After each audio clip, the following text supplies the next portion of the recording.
We're running a few minutes late today. I'm so sorry, but if you can hear the weed whacker in the background, I am so grateful for my teenager, and he even asked me on the way in, like, Mom, do you want me to go do something else um, while you're going live? And I was like, no, it won't be that bad, but it's like a single glass pane in an old farmhouse.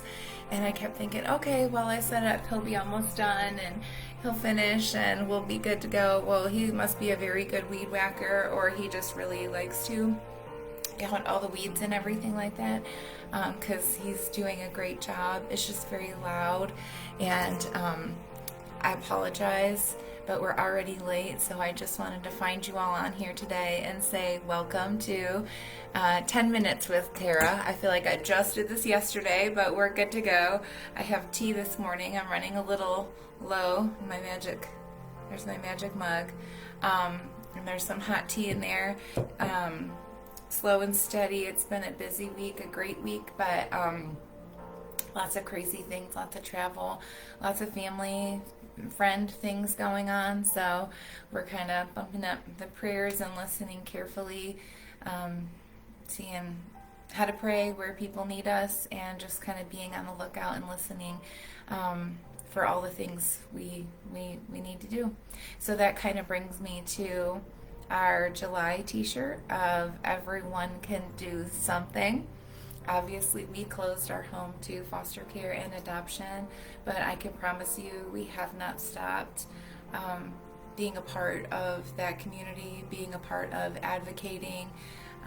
Is it Psalms? Well, that'll be what t-shirt is that? Speak up for those who cannot speak for themselves. Proverbs 31:8. What month was that? It'll come to me, but I gotta get in the swing of things here. But anyways, we have not stopped. I take that verse very seriously. Proverbs 31. Speak up for those who cannot speak for themselves, for the rights of all who are destitute. And so, did we do a speak up shirt? You guys? Help me here. Anyways,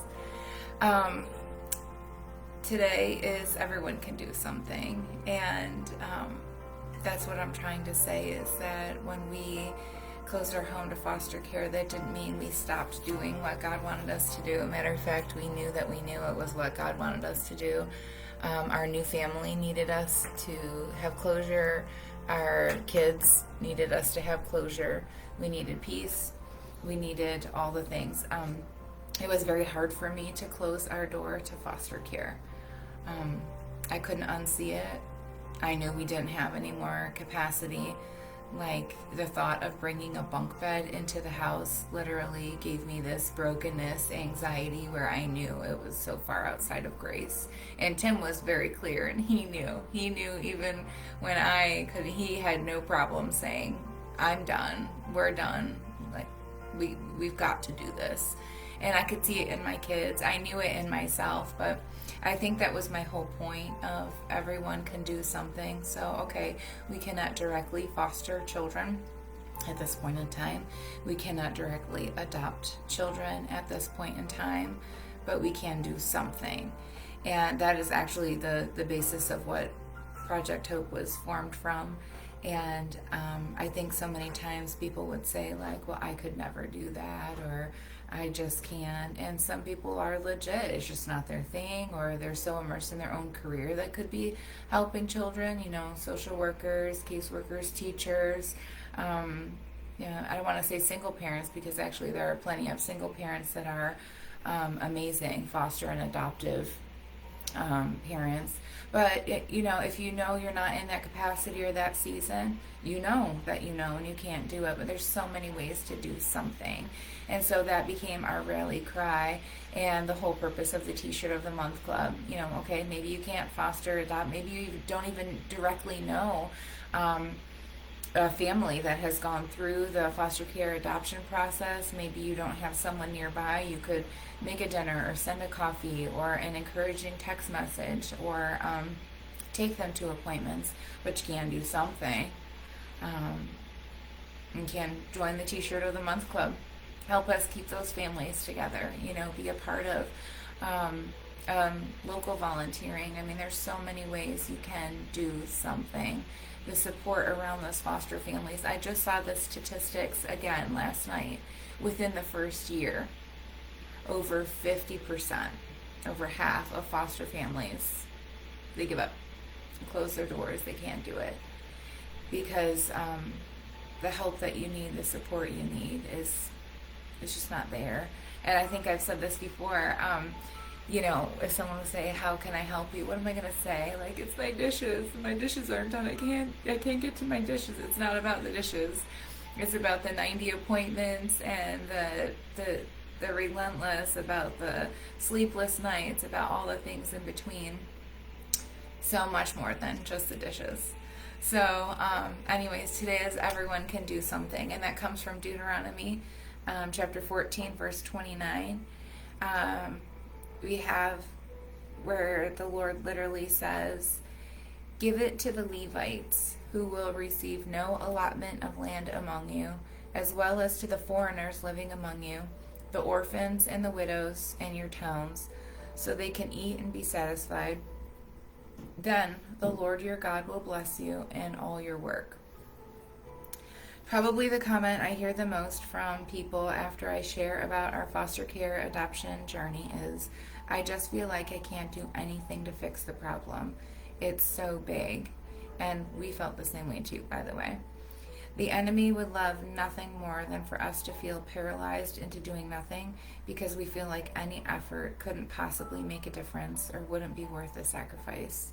When I found this verse in Deuteronomy, it hit a chord with me on so many levels. Here, God literally tells us, you guys, there are going to be people who cannot provide for themselves at some point in their lives. Make sure they are taken care of. This is my paraphrase, and I even write that in there. God even gives us many different types of people as examples in this verse, all from different walks of life. The Levites were the priests that God had called to minister to the people day and night. This is like a big pain point for me, so sorry if I go off on something. How many pastors do you know that work full-time plus hours, caring for the spiritual needs and more of God's people, and then they still need another job to supply their basic needs? You know how many pastors qualify for government assistance? I think that is such a reflection of what our culture views ministry and church and pastoring. But that's a whole nother t-shirt for a whole nother day. The Levites, he covers the priests. We're supposed to be supporting and supplying for them. Then God talks about the foreigners who have traveled to us and haven't yet been able to get situated. That's a whole nother shirt for a whole nother day. The orphans and the widows. So that's where it landed for me. You may not be called to a life of orphan care. Maybe your niche is widows. What if your neighbor is between jobs and just needs a dinner dropped off? Has your pastor been working heavy hours with a hurting congregation? Whatever need you see in front of you, just give, and God promises that he will bless you in all your work. And the thing I love most about the Lord is that he is into social and political causes. I mean, you guys, he covers it here. He talks about the priests, he talks about our neighbors, he talks about every group of people, you want to call it. It's all here, and even in the Old Testament. This is Deuteronomy, so this is before Jesus even came and fulfilled all the law for us. But the principle is the same, and his commandment is the same, that we're called with what our ministry, our calling, our life. You know, your ministry is your job. Like, through that is how you serve the Lord, and then some, but still that's where it's at. So when we are doing what we're supposed to do, we have capacity to give. And whatever measure that is, we have a lot of people we need to be looking out for. So you say, I don't know what to do. Well, you got a lot of options here. You could start with the house of God. Make sure your pastor and his family and the people on staff are covered in prayer, covered in their basic needs. Bless them. Bless them. I mean, they're the ones always making sure everyone else has dinner. Have you ever thought about sending them a gift card or making dinner for pastors? I don't even know. Whatever is a gift to them. Then we talk about the foreigners, you guys. What a ministry, people coming in from another country. I mean, if they don't need the love of Jesus, if they don't need basic needs, like I don't know who does. Can you even imagine going to a new town, a new city, a new country, and the reasons that brought you there? They're not always pretty reasons. There's a whole mission field right there. Then, of course, we have the orphans and the widows. There's so many ways to help, guys. It doesn't have to be the T-shirt of the month club course. I would love it to be. I love what we're doing. I love where we're growing. But what a reminder that everyone can do something. And I think we really have tapped into something there with Consider the Fields. Like that God would even use a store with T-shirts and jewelry and accessories to build his kingdom. Well, guess what? It's what I have. It's what I can do at home, from home, with a flexible schedule, using the internet to build a brick and mortar. There is a store right down the street from us that I can still be involved with our kids, still be available, building up sales to the place where we have somebody there, can pay the mortgage. I don't really want a mortgage. I really just want to pay for the whole thing. So let's get some people joining the T-shirt of the month club so we don't have to have a mortgage. And do business that way and make a place that way for people to come, for people to be blessed, for these women that come in the program to have a place to work, to heal, to design, to learn, to grow, to sit under solid women in the Lord, that they can learn that there's hope, they can learn where their giftings are. That's just what we do. That's just what's right in front of us. Now, I was lost for a while when we closed our doors, and if you're in a season where one door is closed, and you knew the door had to be closed or it was closed whether you liked it or not, and now you're like, what do I do next? That's a tough spot, and my heart is there for you. But I'm here to tell you, just hold on. Just listen. Just be still. It took a while for me to fumble my way through the whole internet thing. Why am I even learning this stuff? Why am I trying to figure this out? Like, I thought blogging, who's ever going to read some of the stuff that I write? I don't know. But I would just put it out there day by day. I would just do the next right thing. And then I remember the day I was taking a training on subscriptions, and instantly I knew we were doing a T-shirt of the month club. And the community that we have now just blows me out of the water. Amazing, headstrong, powerful, obedient women that just want to do right by their world around them, by their husbands, by their children, by their family. Single women, they're here. Older women, they're here. Teenagers, I've got some of those too, and I'm just so blown away by the response, because really everyone can do something. So that's why we do what we do, and I see it in God's word. I see it every day. You know, Jesus lived this out too. Everywhere he went, he was a friend to the sinners. Tax collectors were dirty people, guys. Samaritans were hated by the Jews, and vice versa.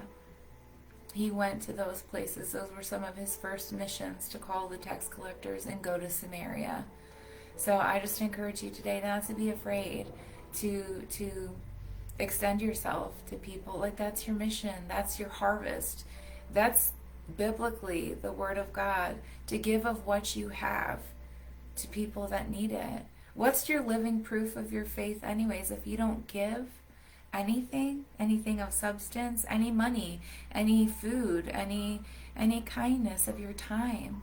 What is your faith if it doesn't cause you to reach out and do something?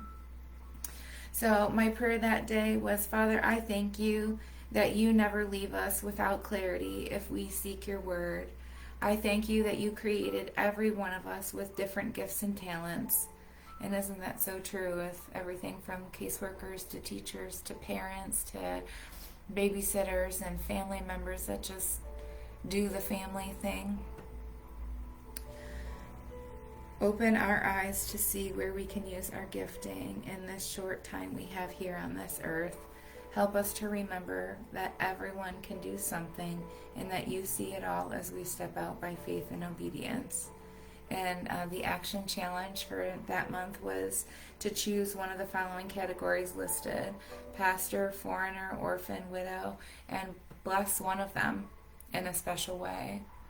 You know, prayer changes things, and text messages and emails change things. When's the last time you thanked Sunday school worker? Like, I've been in charge of our Sunday school program for years and years, and I probably had like 3 parents maybe, you know, say thank you once in a while. And that's not why I do it. I'm just pointing out, when I was not in charge of Sunday school, I can't tell you how many times I said thank you. Our deacons at church, they're there day in, day out, volunteering their time, moving tables, setting up food, planning things, you know, making sacrifice on a daily basis. And I can't say that I've gone up to any single one of them, you know, on a regular basis and said thank you. Thank you for your time. So many people are giving all around us, and we don't even realize that. You know, our pastors, when we say thank you for your sacrifice, thank you for living a life that makes you open and available and free. Like, what a sacrifice. I know our pastors personally, and I can think of so many other things that they could be doing that they'd probably love to do, that they're qualified to do, that they'd make more money doing, and still their heart and their vision is for our home church. And we are so blessed. Same thing with our elders, our deacons. They give of their free time. We are doing so many church activities. They give. They give freely. That's their mission. That's their ministry. And people are coming. Like, we're seeing people come to church, come to fun cookout events that we haven't seen. There's a lot of hard work that goes behind that. T-shirt club. I mean, I can't tell you what goes behind here because it's all these little things. But I do it because I know it's what God told me to do. And I know someday it's going to work out. It's even working out now. It's just not what I expected, or like I said, it was just a year and a half ago that I knew this was it. I was just kind of blogging and setting up a website just because I knew it had to be internet based. How else can I stay home with my kids and do what they need me to do and be available? And who knew we were headed into a global pandemic? So God is faithful, and if you need prayer, if you need someone to agree with you for what God is calling you to do, I just encourage you. If you're in it and you just need a minute to be like, you know what, I know this is what God's called me to do, and you need to own it. Because when you know you're doing what God's called you to do, you should have every joy and every peace. That doesn't mean it's going to be easy, but it means at the end of the day, when you close your eyes and you lay your head on that pillow, you know you're right in the will of God and you're doing what He's called you to do, and you are safe in the palm of His hand. Nothing can happen to you that He would not allow, that He would not use for His glory. So if you have that promise, there's nothing that can touch you.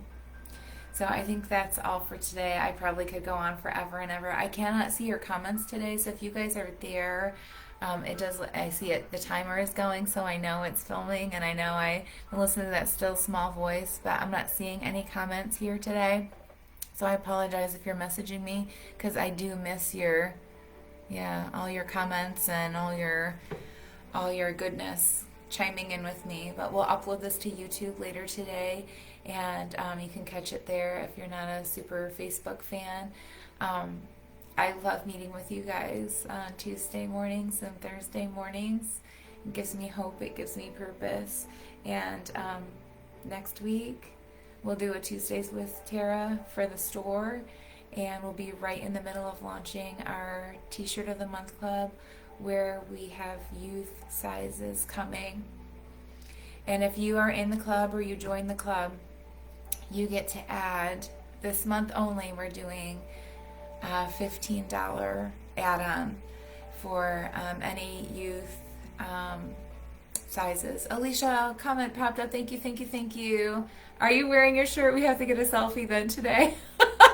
I was trying to dig up in my phone all the old selfies, and I really have to get organized because I have some really cute selfies, but I can't find them because I had to scroll all the way back to the beginning of 2020. This was July 2020 when we did this one. So thank you for being there with me and wearing shirts with me and all the things in between. And I could not do this without you. And anyways, Alicia puts up with me and all the things in between. And she's the perfect example of everyone can do something. Because I don't know how we would function without her. She doesn't have a job per se in our family, except that we need her, and she's our adopted daughter. And in our businesses, even her title, there's no title for all the jobs that she does. But we are so grateful for her. Hey, babe. Oh, see, even Tim is on there with me, so can't get enough of me. So, but he wasn't wearing his shirt today. So now what are we gonna do? Oh well. Well, I'll make him get a selfie later. I did post the one where all four of us were wearing our shirts all at the same time. All right, we're rambling now, but next week I'm pretty so sure it's he left the 99 to rescue me. So this we'll call the first month we did color, right? When we did gray and black, and we were still trying to do designs that like incorporated the guys. And there are some designs out there that the guys can wear, so if you want to share with somebody or whatever, you can do that too. But lots of fun coming your way. So he left the 99 to rescue me. That was the first time we ever did a double order because there was so much demand. People were like, where did you get that shirt? It was just so exciting for people to see a design like that, and that people liked it and they wanted it, and that was one of my favorites too, coming straight from Matthew 18. So I can't wait to go over that with you next week. I'll be wearing my He Left the 99 shirt, so if you guys want to join me, that'll be next Thursday at 10 a.m. We'll do 10 minutes with Tara then. I would love to see you guys on there, and we will also see you Tuesday because we are launching our youth sizes.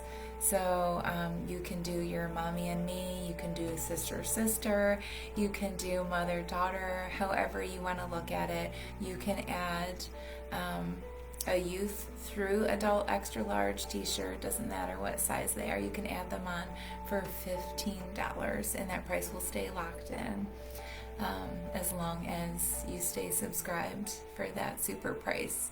So get ready and get your plans because that'll be Tuesday.